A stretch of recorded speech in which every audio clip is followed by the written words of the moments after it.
Alright, so we're going to be watching this Vincent video before I do the main acts 9 and 10. It's about Dottore is worse than you think. So I think this is probably going over all the absolute heinous shit that he's probably done, you know, like with like the experiments and the other stuff, and obviously the bubble experiments he was doing in No Cry during acts 7 and 8. So yeah, we're gonna be going. I think this is probably what this is gonna be going over, right? I think so, but yeah, let's go. We need all this information before we do the quest. We need a big brain this information. All right, then we can actually hate him even more. I love Dottore. I think it's great. One thing I was thinking of, by the way, is that it is very interesting because if the whole thing of if like I haven't done the quest yet, if the like the Abyss of Dottore, like if it is the Abyss of Dottore, so like it probably is. That means because he has like the Ermine Soul wood on his shoulders, and then his like arms, like he's like made of the Ermine Soul circuitry stuff, and which makes me think that that means yeah, the Abyss can recreate Ermine Soul wood and recreate the Ermine Soul circuitry, which means I think I heard a theory at one point that like the Abyss has their own Ermine Soul, like there's a chance it could. I mean that's a possibility, but I think it's oh my god, I even but I think there's a chance that actually I think it'd be interesting if the Abyss can recreate Ermine Soul, because that could be very interesting. Anyway, let's go. Dottore is one of the best villains Yeah, in Genshin. and what Brian Online said as well, which is very interesting, one of the oldest, because he was the first villain ever portrayed in this game. Actually, it was because he was in the manga before the game even came out. Impact. And honestly, I think that's also what makes him such Oh! a complicated character to talk about. Damn. Because when you say Dottore is such also what makes him such a complicated character to talk about. Because when you say Dottore is such a well-written character or glaze him, it can come across like you're excusing the things he's No, doing. people love him because he's such a good character. Like people can like people are so dumb for like hating on people who like evil characters. Like I think Dottore is awesome. I think he sounds cool. I don't know. I think he's really cool. But it's like, bro, I think it's bad. I don't. It's not like I'm going, oh, do more to Collei or something. Like, I'm not saying that. Jesus Christ. I have said that it would be cool if Collei gets like PTSD. I did say that. But I think it'd be cool story wise. Okay, like Collei sees Dottore. What else? Like, I think it would be cool for like more world building, you know, because we never saw like actually we did get. Okay, I think it would be cool for world building. It'd be cool for character development. Like she has PTSD over him, but then she gets not over it, but she overcomes it and then fights on or something. I think that'd be sick, bro. I think that'd be sick. And that's definitely not what I mean. Yeah. Dottore has done horrific things. Yeah. He experimented on children, crazy manipulated Jesus them his Christ. entire life, and treated people like disposable test subjects across centuries. He has caused suffering in almost every nation he's touched. He's just a smart guy. Scarily enough, He's smart. he is genuinely brilliant, but there's no compassion behind any of it. And Bro, but I still think the tree looks 10 times bigger here. Like, the tree looks huge here. Like, compared to, like, the 3D render. That's exactly what makes Dottore so terrifying. Yeah, he's always, like, 10 steps ahead. He's an example of what happens when someone has all the... Everything that's happened in the game is probably been a part of his plan. Every single small thing has been a part of his plan. Every lantern ride's probably been a part of his plan. He probably even wrote the fucking game. He probably wrote the script, wrote the script. I'm not gonna lie. I wouldn't be surprised. He's probably the sparkle of this game, to be honest. But no conscience to guide it. Before he became Il Dottore, the Doctor, the second of the Fatui Harbingers, his real name was Zendik. Yeah, oh, this is so cool. I didn't think that was how I hyped them. Jesus Christ. Bro, it's so cool. Bro, sorry, this is just so cool. Like, because we're literally meeting Thoth in the main quest. And I think what's gonna happen is that, Nefa, because Nefa's a part of it as well. She finds the final answer for Thoth, and then Thoth becomes free, and then maybe we get to see some of one of King Deshret's sage power or something. That'd be sick. Academia. But even before the academia, Zandik was already an outcast. Wise Doctor's opinion implies that his hometown chased him away with pitchforks and clubs. We don't know exactly. Could be honest, I probably would too. Forget what he was probably thinking about. But ordinary people already seem to see him as a monster. We interrupt He has red eyes. Urban open world RPG. Oh, NTD, base game by the way. So many. Yes, so if you're building around a base game animations on top of it, and gives you a great sages during today's video. Eventually, he entered Sumeru Academia. He wasn't one of the great sages yet, but he was already involved in serious research. Early on, he started clashing with the Academia's limits. He disliked. Why are you showing our Hytham here, huh? Huh? Can't be because they both have grey hair, right? How dependent scholars were on the Akasha. There's a deeper connection. He hated how unwilling they were to research the desert. To him, the Academia was too cautious and too afraid of the taboo. He once entered the ruins of Thoth, the Ibis King. Thoth immediately recognized how intelligent he was, but he also saw something deeply wrong with him. When Zandik's companion was injured, Thoth suspected Zandik might he like kind of forced him. Simply leave him behind. So, Thoth lied. He told Zandik that if his companion died, Zandik wouldn't be able to escape either. And that might be the only reason Zandik saved his companion. Even the Lord of Lies had to trick him into basic human decency. One of his earliest obsessions was ancient machinery, especially technology connected to Conria. He found mechanical remains he called the Gurubad samples, and even if he didn't fully understand that actually just made me think of the Trade Expo, the Nogcard Trade Expo event with that guy who was really interested in culinary and technology too. And he was part of the academia. That old guy. Them yet he understood what made them important. They came from a civilization outside the rules. Bro, the day he becomes playable is going to be a day to remember. And that's going to be like, it's 8.0 or something. It's going to be like, he's probably going to be playable like 8.1 or 2, something maybe. 7 archons. Already, very early, he was interested in knowledge that proved the gods could be challenged. Later, during an expedition around Devantaka Mountain, Zandik found another... Pieris thinks, sorry, I'm pausing a lot. This just triggered... There's a lot of things that are just triggering a lot of memories. A lot of thoughts. Like, Piero also wants to challenge, like, the gods as well, right? Could be challenged. Later, during an expedition the whole Fatui do. Mountain, Zandik found another massive ruin golem. His hidden notes show he wanted to collect its components, take them apart, record every detail, and hide the discovery from the rest of the team. Yeah, he was full of red flags. I mean, I'm blind to Dainsleif's red flags, so I get it, the Tory stands. Sora was an Amurta Daster paired with Zandik during the expedition. Her note describes him as young and handsome. Oh, she was the one that died, right? At first, their research styles clashed, but then something changed. They started talking about evolution models for local plants and animals. Sora said she had a great time, and her note... Yeah, it was found that she was mauled by, like, the tigers or something, right? With them planning to go on a picnic together that night. Yeah, Seemed this like is a it. Nice date. A later attendance record says Zandik had acted without authorization for the 3rd time. That same record says Sora was critically injured by Rishbalin tigers. On the surface, it sounds like a tragic animal attack. Oh yeah, okay, no, yeah, that's why. Yeah, she was found to have, well, I forgot what it was. Was it like a broken bone here that could only be done through strangling? I'm pretty sure, right? But the autopsy reveals something different. Sora did have lacerations and internal injuries, but the fatal injury was a fractured hyoid bone and asphyxia. In simpler terms, the strong implication is that Zandik strangled her to death. She died under suspicious circumstances. Why though?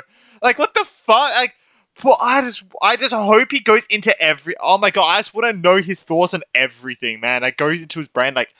I want to hear why. Like, why would you do this? Like, what the... We need to get a massive backstory on everything he's done and why he chose to do it. We need everything. Holy fuck. After working closely with him, and the official tiger attack story doesn't fully match the cause of death. Later on, there was a situation in which a research team was attacked by a machine. While everyone else saw a dangerous killing machine, Zandik saw something worth reverse engineering. Sage Sharnama punished him by removing him from the expedition paper. In Sumeru, Elazar was a painful disease that caused hard scales to Oh form god, in the here we body. go. At Dar al-Shifa, the abandoned Elazar hospital, the records describe a redacted doctor treating a patient named Abbas. The notes talk about using unusual treatments, studying strange elemental energy inside people, taking materials from other test subjects, and possibly turning the results into a weapon. The doctor is not directly named, but the clues point heavily towards Zandik. The Apam Woods records go even further. They describe human samples taken from a nearby village, including adults and children. Children hallucinate. Some disappear after talking to imaginary friends. Adult subjects die during experiments. After one subject dies, the record calls it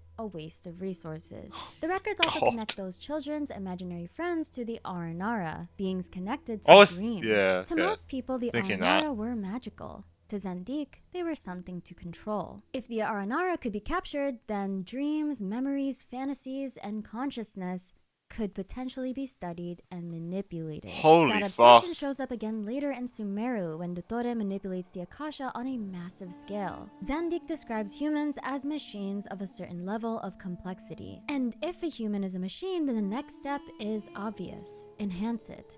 Evolution. Create humans beyond normal human limits. The academia had so many reasons to expel him, and that's exactly what they did. Zandik was expelled, and he fled into the desert.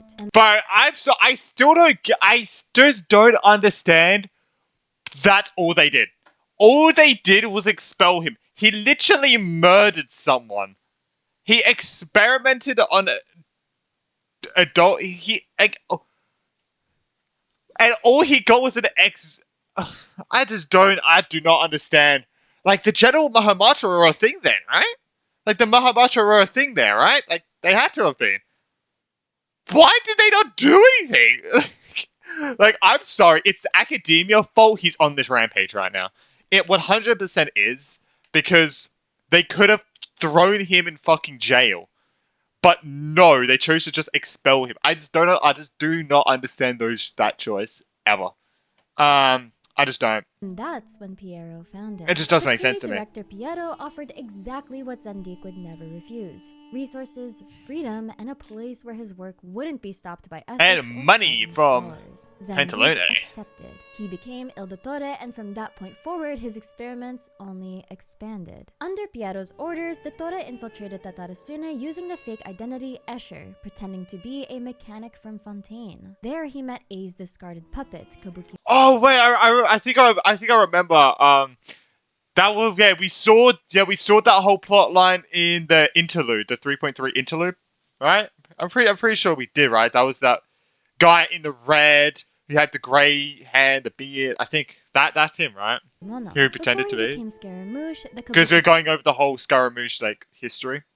Mono had a peaceful life in Tatarasuna. He was taken in by the swordsmiths, especially Niwa, who treated him with kindness and gave him a place among the people there. Then Escher arrived. At first, he seemed helpful. He introduced a new smelting method that improved production at the Mikage furnace. But that process secretly caused Tataragami inside Crystal Marrow to leak into the furnace. Workers got sick, people started dying, and Tatarasuna fell into crisis. The Kabukimono left to seek help from the shogunate. While he was gone, Niwa confronted Escher and realized something was wrong. Dottore dropped the axe, killed Niwa, and revealed that the disaster was an experiment with the Kabukimono as a test subject. Jesus. When the Kabukimono returned, Dottore lied. He told him Niwa had betrayed everyone, murdered a subordinate, and fled with his family. Then he gave the Kabukimono a device and sent him into the furnace to absorb the Tataragami pollution. Because the Kabukimono was a puppet and not a human, he survived. But afterward, he opened the device and found a withered human heart inside. Dottore made him believe that heart belonged to Niwa's victim. So from the Kabukimono's point of view, Niwa, the person he trusted most, had abandoned Tatarasuna, murdered an innocent person, and used that person's heart to save him. That lie pushed him toward isolation, hatred, and eventually joining the Fatui. Wow. In truth, Dottore used Niwa's heart to save the Kabukimono, then convinced them Niwa was the villain. Later, as Scaramouche, he would work with Dottore, who modified him and helped unlock powers beyond what A had originally given him. After studying Scaramouche's puppet body for I'll always years, love that boss fight. Eventually created his segments, different versions of himself from different points in his life. Yeah, this is his insane. way of overcoming human limits like aging and the fact that one person can only be in one place at one time. Under Dottore's guidance, the Fatui experimented on Kale while claiming to treat her Elazar. She was infused with God's remains, which suppressed the disease but left her deeply traumatized until Sino. Okay, it's good to get this explained again. Because I do not remember this. remains, which suppressed the disease but left her deeply traumatized until Sino eventually sealed those remains away. Kale was a child Oh, who okay. suffered so badly that she started hating the world. The webcomics show this side of him even more directly. Bro, can we see this fucking Dottore? This is, like, this Dottore would exist, like, somewhere. Holy fuck, can we see this? Oh my god, bro, please. Dottore appears in Herasis, a Fatui underground arena where test subjects are forced to fight. Holy After fuck! Krupp's 139th subject dies, Dottore calls his work pathetic and threatens to make Krupp a test subject too. Later, Oh, he takes wow. Krupp's corpse and turns it into a ruin hunter-like monster. The manga also shows how he manipulated Mondstadt. Several of his segments preyed on Inspector Erok's insecurities and pushed him to unseal Ursa the Drake. Erok learned that Dottore's end goal was to replicate divinity. I do not remember this at all. What the fuck? I need to read the manga again, because holy fuck, I do not remember any of this. Wanted to join him. Later, Dottore single-handedly defeated Ursa, making Mondstadt indebted to the Fatui. Then he used that influence to recruit vulnerable people and turn them into test subjects. It's not confirmed that Dottore was directly involved in the death of Diluc's father, but Krepus's delusion was tied to the Fatui and possibly to Dottore's subordinates. So if that connection Dottore probably ever gets gave it to him. confirmed, I really hope Diluc gets at least one punch in during the next Arkham quest. And Kale too. During the Sumeru Arkham I mean, I don't think Diluc's a part of the main Arkham quest. No, he's a part of Lohan's story quest. Like, obviously, he's with Varka and stuff. Like, Varka, Diluc, Lohan, they're all part of the whole going into the experimental base that Dottore built in Mondstadt. But I don't think Diluc's part of the main quest. The maximum characters like you'll see is probably Nefer, right? quest, the version we meet there is the Omega build, one Yes. of his segments. He returns to the Academia, the same institution that rejected him, and starts working with the sages. And the reason they accept him is really sad, especially if you're a Nahida fan. The sages hate their own god. The sages never truly Yes, because like they think she's like not worthy, accepted right? Nahida as Rukkhadevata's successor. They Aw. thought she was too young, too weak, and too far beneath. Too young. Let her grow up. Holy shit! What do you expect her to be bored as an adult? Like, oh, what the fuck? God of wisdom. So they locked her away and continued ruling Sumeru through the Akasha. When Aw. Dottore offered them a way to create a new God of I wisdom love this using boss fight. Kalanush, they agreed. The During cutscenes. quest, Dottore modifies Akasha terminals so information can be placed. I still remember struggling to get up to this. I remember fighting the whole Fatui soldiers in those like little chamber things. Oh my god, that was such a struggle for me back then. Holy fuck. I'll be able to wipe them clean nowadays, but it's like, holy fuck, I struggled getting to this boss fight. I remember struggling. directly into people's minds. Dottore modifies Akasha terminals so information can be placed directly into people's minds. He uses Sumeru's citizens to trap the traveler in Nahida, and he's just extremely unpleasant to deal with during the events of these quests. After the battle, he negotiates with Nahida directly. First, he gets the Electronosis by agreeing to erase his other segments. Then he trades information. By the way, I do want to say, I've said this multiple times, but with the 347 theory, I do want to say, Dottore has gotten the third and the fourth Gnosis. So, and there's still one more Gnosis left, which is the Pyro one, which would be the seventh Gnosis. So I think he'll obviously have some implication with the seventh Gnosis, because, okay, so you got the Animo, Geognosis, and then 3, which is the Electrognosis, 4, which is the Dendrognosis, and then 5, which is the Hydronosis, and then, I mean, actually 6 would be the Cryo one. I mean, the Cryo one would be the technically number. Actually, maybe not, actually. Thinking about it, the Cryonosis would be number 1. Shit, don't worry. The Cryonosis would be number 1. I mean, storyline-wise, in no storyline, oh, fuck, that theory doesn't actually work, because even if we go like storyline-wise of what we've seen, the Pyro one will still be 6. Fuck, that theory doesn't work. About the truth of the world, including the fact that Tevat's sky is fake for the Dendrognosis. After Sumeru, his attention We shifts already toward the knew false that. sky. Nahida, we could have told you that for fucking free. We could have told Nahida that for free just thinking about it. Oh, the Hito got scammed, bro. Fake for the dendronosis. After My Sumeru, God. his attention shifts toward the false sky, the three moons, and divine authority. And in Nodcry, his ambition reaches its God most damn. insane point. There, Dottore is supposed to help retrieve Columbina after she leaves the Fatui. But he has his own goal. He wants the authority of the three moons. In Sumeru, he helped create a god. In Nodcry, this time he tries to become something godlike himself. But I love the whole theory of why he opened up the sky, because you don't technically know why, but I think it was he opened up the sky so he could infuse one of his other segments with the abyss or something like that, like the one we're gonna meet. Like that was cool. He antagonizes the Frost Moon Scions, helps orchestrate Reiru's revival. Oh yeah, he did do that. Columbina I got Ria's like, who? with a false moon and steals the I don't know moon who helped me. arrows. With Someone that helped power, me. he gains godlike authority and turns parts of Nodcry into testing zones. He basically tried to become a moon goddess. He also captures the Traveler and becomes especially interested in them as a descender. To Dottore, the Traveler is the perfect variable for his grand experiment to transcend fate and become a god. But his plans fall apart when the Frost Moon is pulled down into Tevat and Columbina returns as the sole Trilune goddess. In his last attempt to survive, Dottore uses the artificial moon marrow as a shield against Columbina's moonbeam. It fails, the shield breaks, Moonbeam. and Dottore is Sorry. incinerated. So as of now, Dottore is assumed to be dead. But because this is Dottore we're talking about, Well, I the would Omega segment's dead, technically, not right? believe that he isn't really dead. This is a man whose entire character This is place built looks around awesome. Holy backups, fuck. segments, and experiments that involve transcending human limits. Yeah, and plus, it literally, Sumeru, he said, you're only one step ahead for now. He said he'll find bigger and better ways to make segments and stuff. So, yeah. And this is probably, and yeah, I remember, yeah, Cowabunga, I think it was Cowabunga, was saying that, yeah, the bigger or better ways is infusing with the abyss or becoming the abyss. So it makes you wonder, what version of Dottore are we See? actually Oh my seeing in God. the new Archon? It is quest? up there. I want to believe this is some kind of virus backup or final copy that Dottore left behind ahead of time. But honestly, it'd be even crazier if this was the real Dottore all along. He's some little Yeah, oh my god, imagine that. I think I've said this before. It'd be so cool if this Dottore is the prime Dottore, the prime of his life. Like, oh my god, that'd be sick. Oh, I forget the name of it. Just say some freaking random words, you probably make up something. I probably shouldn't say that's so racist.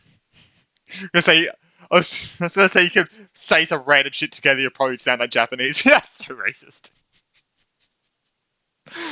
Oh, fuck's sake. Bug living in Irminsul. We're talking about Hibitachi or something. I forget what it's called. I know the last was like Hibitachi. I just want him to be alive for longer to cause more chaos in the story. That's personally. right. Either way, Luna 7 Cause more trauma, Dottore. Cause more trauma. Oh, fuck's sake. insane, and I'll keep you updated as more drops, so be sure to tune in for more. If you enjoyed this video, please leave a like and subscribe. Why did she make this video? I'm curious where she actually was making it. I'll see you on the next video. I'm your Leafy Lore Keeper Minsliff, and I read the Genshin Impact lore so that you don't have to. Alright, sorry. But yeah, I think Dottore is fucking great. He's like one of my favorite characters in this game. He's my favorite Fatui member by fucking far. Other people's like Capitano. I mean, he's okay, I guess. He's okay. No, Capitano's cool. He's actually sick in that fight with Malvika. Peak, bro. But Dottore is just on another level for me. He's just so fucking cool. He sounds cool. I don't know. I love how he speaks. He just sounds. I don't know, man. I don't know how to describe it. He just sounds so cool. It's just. Oh my. He looks cool. Oh my god. I love Dottore, bro. Probably a bit too much, to be honest with you. Oh, probably should have read the. Okay, the comments are fun. So probably should read the comments because the freaking quest tend to keep them out today. But yeah, hope you ever did enjoy. Make sure to like and subscribe. I'm so excited for this patch. I'm so excited to see what the Dottore is going to do. I can't even comprehend what's going to happen. All I know of the quest, all I know is that we speak to Catherine first, and that is not what I thought was going to happen. That's all I know. And it's because obviously I entered the game and it tells you to speak to Catherine. That's the only reason why I know. But I really thought like Sethos or something was going to come to us and go, hey, yo, bro, We need your fucking help, man. The Fatui, that causes some trouble. But I think what's going to happen is that we're going to start, like, talk to Catherine. They're going to start going to Samaria. Obviously, we enter through the desert, and then that's when we sneak around because we see the Fatui marching towards, I guess, from Nod Cry to Samaria, right? And then we see them in the desert. I'm guessing that's probably what happens. It's like a sneaking mission or something. I think that'd be cool. I don't know. But yeah, hopefully everyone enjoyed. Make sure to like and subscribe. Also, we got drip marketing coming in. I think that's probably like 1.5, 2 weeks. I am excited for that. We're all expecting Cedrone, obviously for like the prelude for Chesnaya, just like we got a Neffel for the prelude on I'll Cry. Guessing that's what's going to happen.